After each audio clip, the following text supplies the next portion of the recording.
the bustling heart of Birmingham, Alabama, on a typically overcast late afternoon, a city bus brimming with passengers became the stage for an encounter that would transform lives and alter long-held attitudes.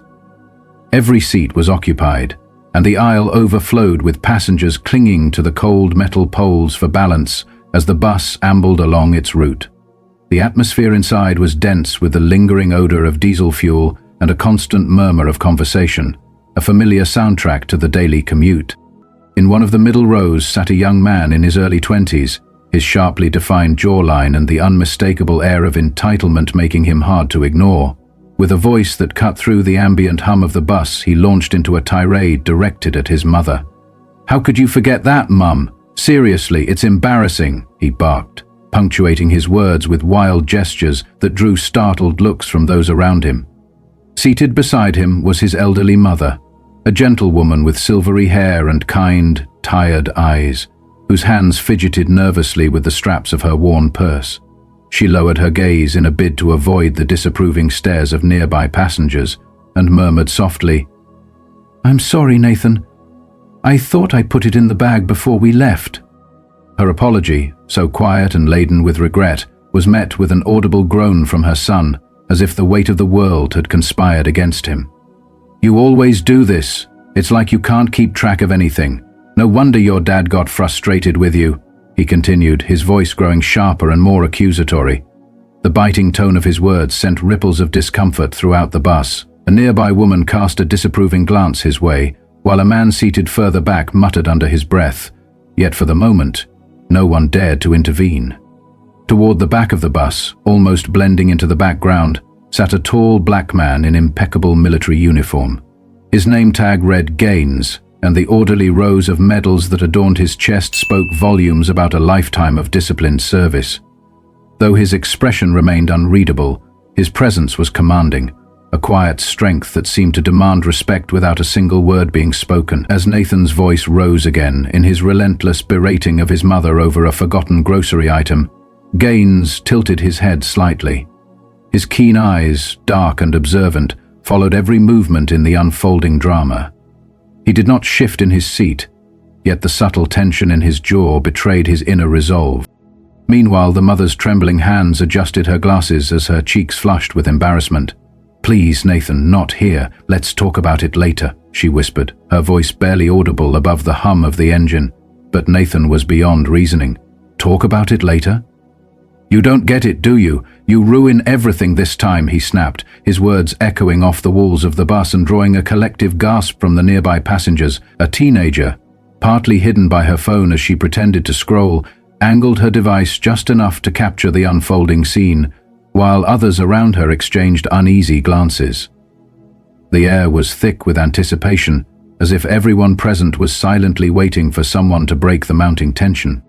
From his seat at the back, Gaines exhaled slowly, a sound so slight yet imbued with undeniable weight. His eyes lingered for a moment on the sorrowful figure of the mother before returning to the embattled son. He leaned back in his seat, his hands still resting calmly on his knees, yet his posture exuded an unmistakable intensity. With every passing second, the atmosphere on the bus grew heavier, and the very space within seemed to contract as passengers braced themselves for what might come next. Nathan's tirade continued, his tone growing ever sharper and his words increasingly laden with contempt.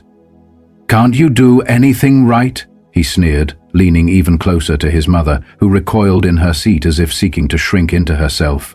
"You're so useless sometimes," he added, his words slicing through the already tense air.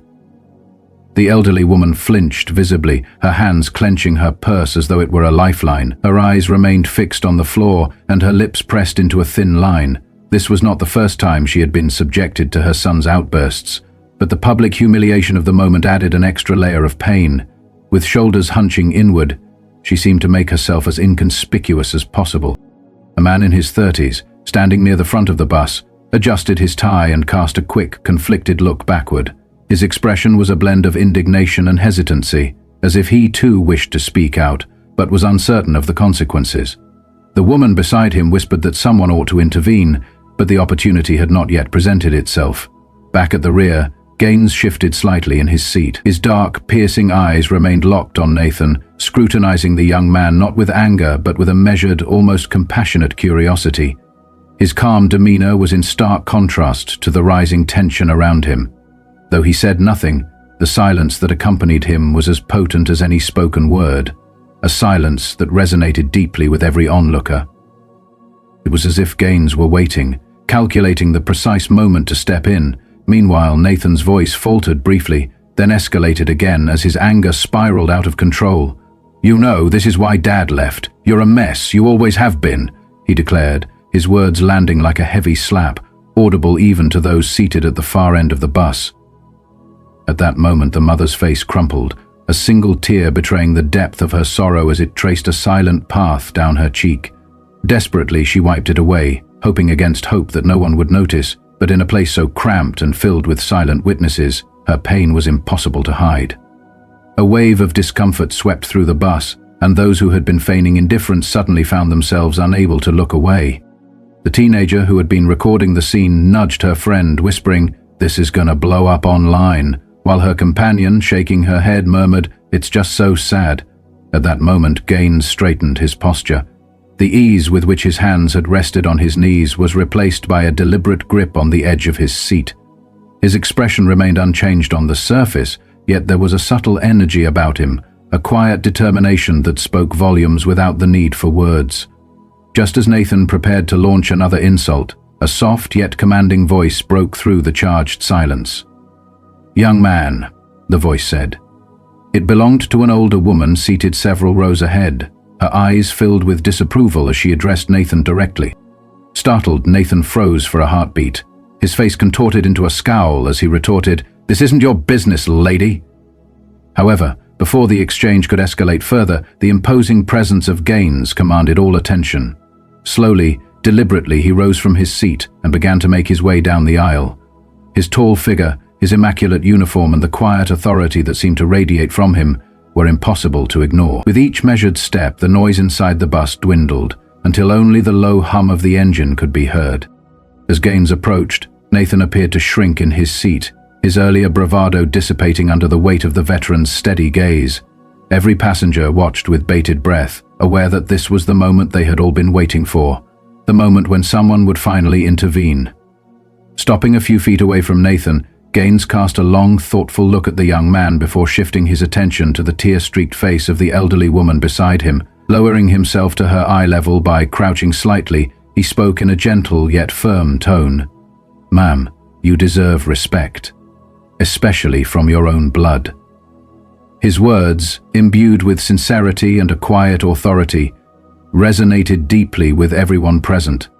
Turning his measured gaze back to Nathan, Gaines continued, "You remind me of someone I used to know." His voice, firm yet measured, carried the weight of years and the burden of past regrets.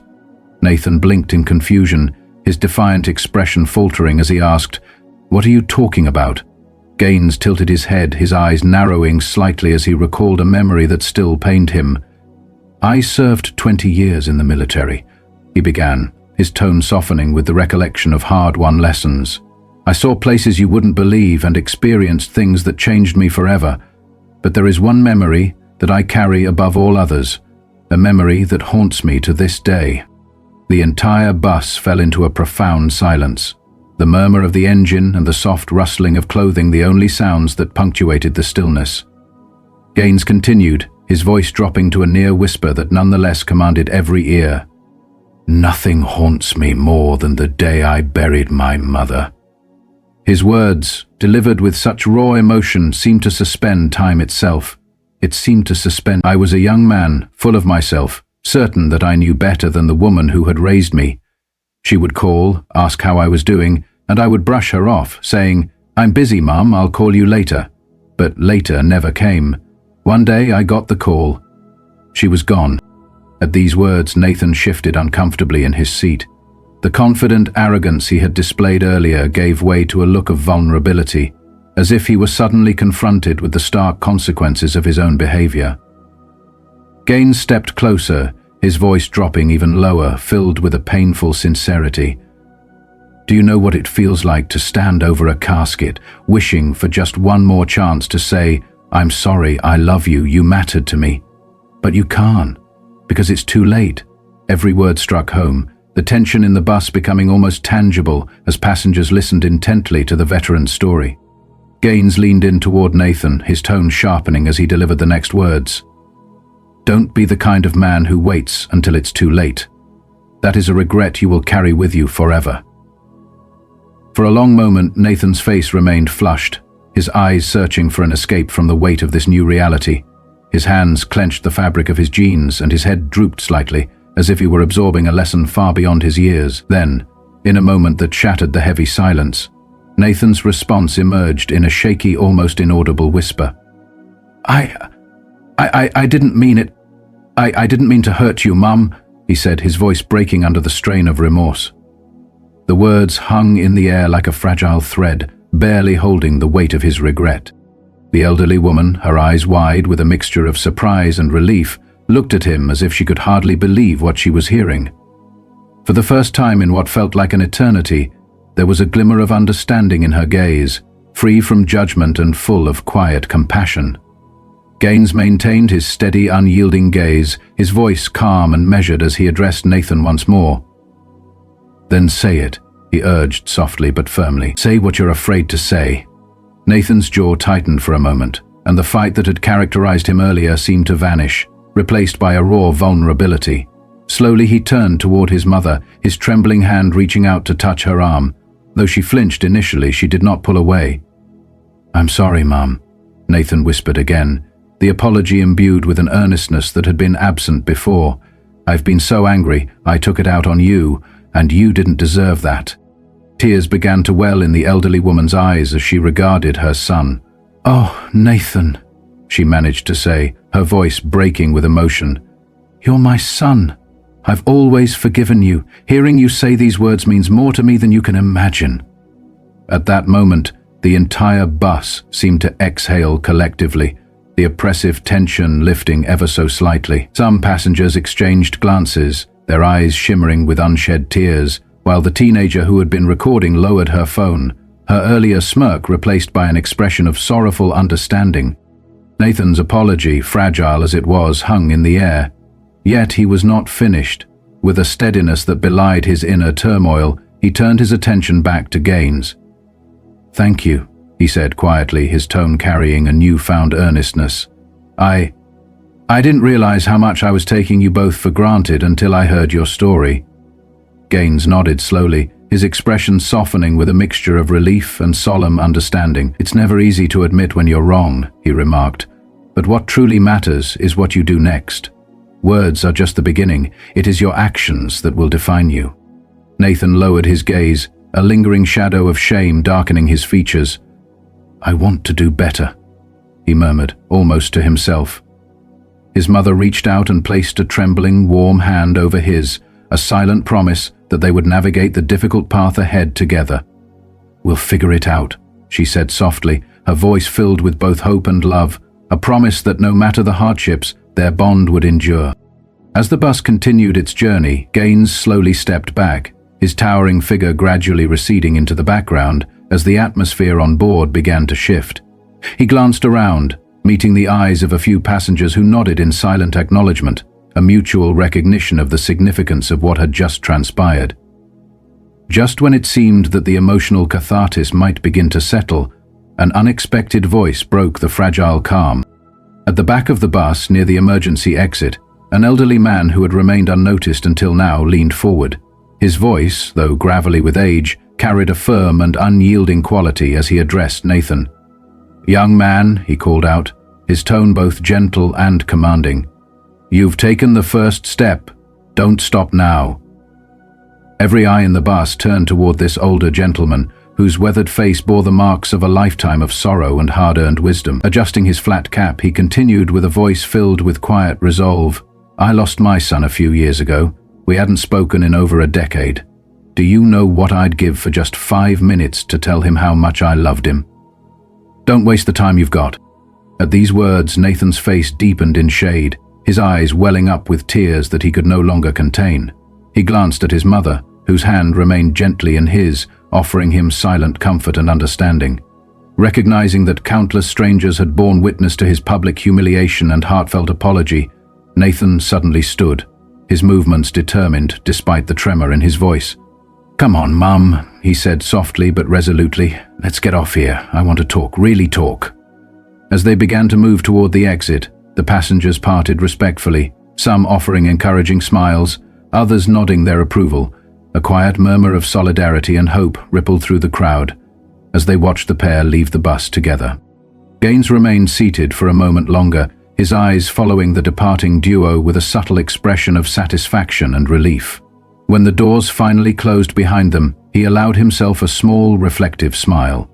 Leaning back in his seat with the calm composure that had defined his presence throughout the ordeal, he surveyed the bus. A few rows ahead, the teenager who had earlier recorded the incident hesitated. After a brief moment of internal conflict, she deleted the video, murmuring quietly to her friend, "Not everything needs to go online." Her friend nodded in agreement, and slowly the bus began to breathe again, the hum of conversation returning as if nothing had disrupted its routine.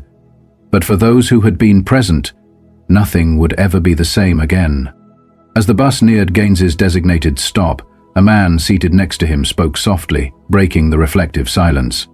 "That was something back there," he said, his voice low and thoughtful. "The way you handled that situation, it made me realize I haven't called my mum in weeks. I think I'll do that tonight."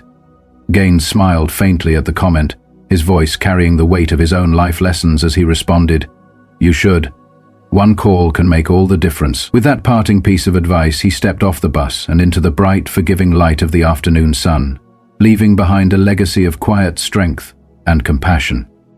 The passengers watched as Gaines disappeared from view, their expressions a mixture of respect, contemplation, and the bittersweet recognition of the fragility of time. His presence had altered the dynamic of the bus, transforming what began as an everyday commute into a lesson on the importance of family, forgiveness, and the precious nature of every spoken word. The events of that day served as a stark reminder that kindness and understanding could break through even the most entrenched anger, offering a path toward redemption and personal growth. In the days that followed, the story of the bus incident spread quietly through the community, carried not by sensational headlines but by whispered recollections of a moment when one man's intervention had changed the course of another's life. Neighbors, friends, and even strangers found themselves reflecting on their own relationships, contemplating the words left unspoken, and the opportunities for reconciliation that had been missed. For Nathan, the encounter became a turning point, a painful yet necessary reckoning with the consequences of taking his loved ones for granted. And for his mother, it reaffirmed the enduring power of forgiveness, and the hope that even in moments of deep hurt, healing was possible. Over time, the memory of that late afternoon on the bus grew into something of a local legend, a story told with reverence and a tinge of sorrow, a reminder that every moment holds within it the chance for transformation. The legacy of Gaines, the quiet military veteran whose steady presence had halted a cycle of cruelty, continued to inspire those who heard his words. His story resonated with anyone who had ever struggled to express love before it was too late, serving as a timeless lesson on the importance of cherishing every opportunity to mend and nurture the bonds that define us. In the end, the crowded bus in Birmingham was more than just a means of transportation. It was a moving canvas on which life's most profound lessons were painted in real time. The interactions of that day, bristling with anger, laden with regret, and ultimately softened by compassion, became a testament to the power of a single, sincere apology and the transformative potential of heartfelt redemption. The words spoken on that bus, by a young man burdened by his own mistakes, and by a veteran whose memories of loss fueled his resolve, echoed far beyond the confines of that moving vehicle. They reverberated in the hearts of all who bore witness, urging each person to reconsider the weight of their actions and to strive for a life marked not by regret, but by meaningful connection and genuine empathy. Thus, as the bus resumed its journey through the familiar streets of Birmingham, its passengers carried with them a silent promise: to value their loved ones, to speak words of kindness rather than cruelty, and to never let the moments that truly matter slip away into silence. In a world that often rushes by in a blur of routine and indifference, that day on the bus served as a poignant reminder that even amidst the ordinary, extraordinary lessons can emerge. Lessons that illuminate the path toward a more compassionate, understanding future for us all.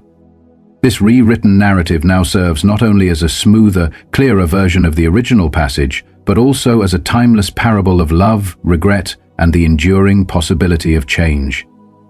It reminds us that every interaction, no matter how fleeting, holds within it the potential to heal old wounds, bridge divides, and inspire us to become better versions of ourselves. The quiet strength of a single individual, the unspoken pain of a lost opportunity, and the transformative power of a heartfelt apology combine here to form a tapestry of human experience that is both deeply personal and universally relatable.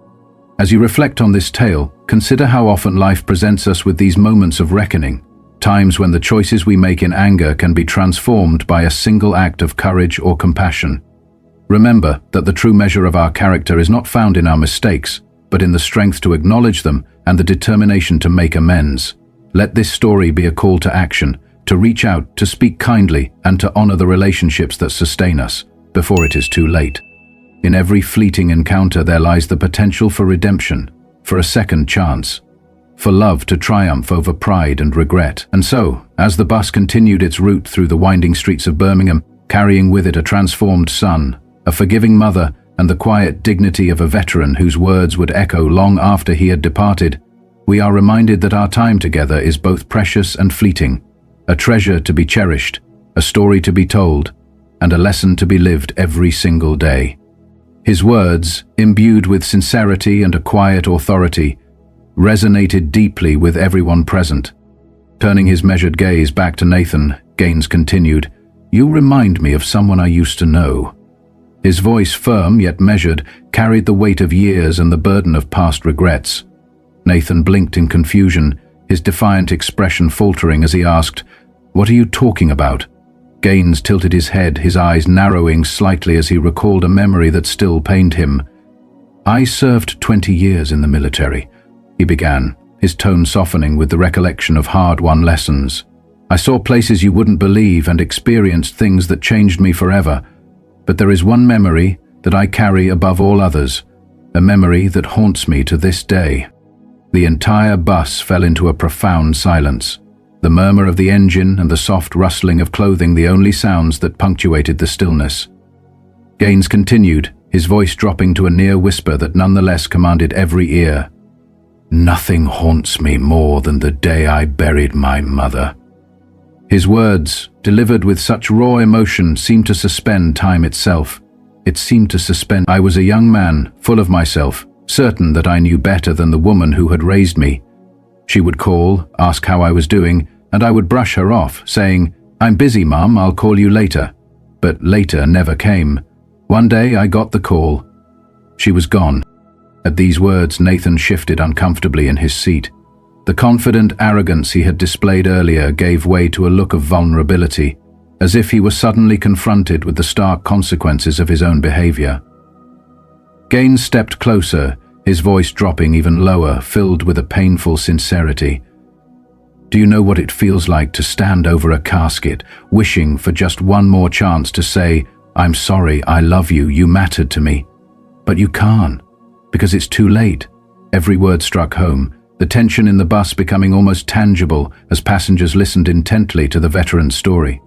Gaines leaned in toward Nathan, his tone sharpening as he delivered the next words. "Don't be the kind of man who waits until it's too late. That is a regret you will carry with you forever." For a long moment, Nathan's face remained flushed, his eyes searching for an escape from the weight of this new reality. His hands clenched the fabric of his jeans and his head drooped slightly, as if he were absorbing a lesson far beyond his years. Then, in a moment that shattered the heavy silence, Nathan's response emerged in a shaky, almost inaudible whisper. I didn't mean it. I didn't mean to hurt you, Mum," he said, his voice breaking under the strain of remorse. The words hung in the air like a fragile thread, barely holding the weight of his regret. The elderly woman, her eyes wide with a mixture of surprise and relief, looked at him as if she could hardly believe what she was hearing. For the first time in what felt like an eternity, there was a glimmer of understanding in her gaze, free from judgment and full of quiet compassion. Gaines maintained his steady, unyielding gaze, his voice calm and measured as he addressed Nathan once more. "Then say it," he urged softly but firmly. "Say what you're afraid to say." Nathan's jaw tightened for a moment, and the fight that had characterized him earlier seemed to vanish, replaced by a raw vulnerability. Slowly he turned toward his mother, his trembling hand reaching out to touch her arm. Though she flinched initially, she did not pull away. "I'm sorry, Mom," Nathan whispered again, the apology imbued with an earnestness that had been absent before. "I've been so angry, I took it out on you, and you didn't deserve that." Tears began to well in the elderly woman's eyes as she regarded her son. "Oh, Nathan," she managed to say, her voice breaking with emotion. "You're my son. I've always forgiven you. Hearing you say these words means more to me than you can imagine." At that moment, the entire bus seemed to exhale collectively, the oppressive tension lifting ever so slightly. Some passengers exchanged glances, their eyes shimmering with unshed tears, while the teenager who had been recording lowered her phone, her earlier smirk replaced by an expression of sorrowful understanding. Nathan's apology, fragile as it was, hung in the air. Yet he was not finished. With a steadiness that belied his inner turmoil, he turned his attention back to Gaines. "Thank you," he said quietly, his tone carrying a newfound earnestness. I didn't realize how much I was taking you both for granted until I heard your story." Gaines nodded slowly, his expression softening with a mixture of relief and solemn understanding. "It's never easy to admit when you're wrong," he remarked, "but what truly matters is what you do next. Words are just the beginning. It is your actions that will define you." Nathan lowered his gaze, a lingering shadow of shame darkening his features. "I want to do better," he murmured, almost to himself. His mother reached out and placed a trembling, warm hand over his, a silent promise that they would navigate the difficult path ahead together. "We'll figure it out," she said softly, her voice filled with both hope and love, a promise that no matter the hardships, their bond would endure. As the bus continued its journey, Gaines slowly stepped back, his towering figure gradually receding into the background as the atmosphere on board began to shift. He glanced around, meeting the eyes of a few passengers who nodded in silent acknowledgement, a mutual recognition of the significance of what had just transpired. Just when it seemed that the emotional catharsis might begin to settle, an unexpected voice broke the fragile calm. At the back of the bus, near the emergency exit, an elderly man who had remained unnoticed until now leaned forward.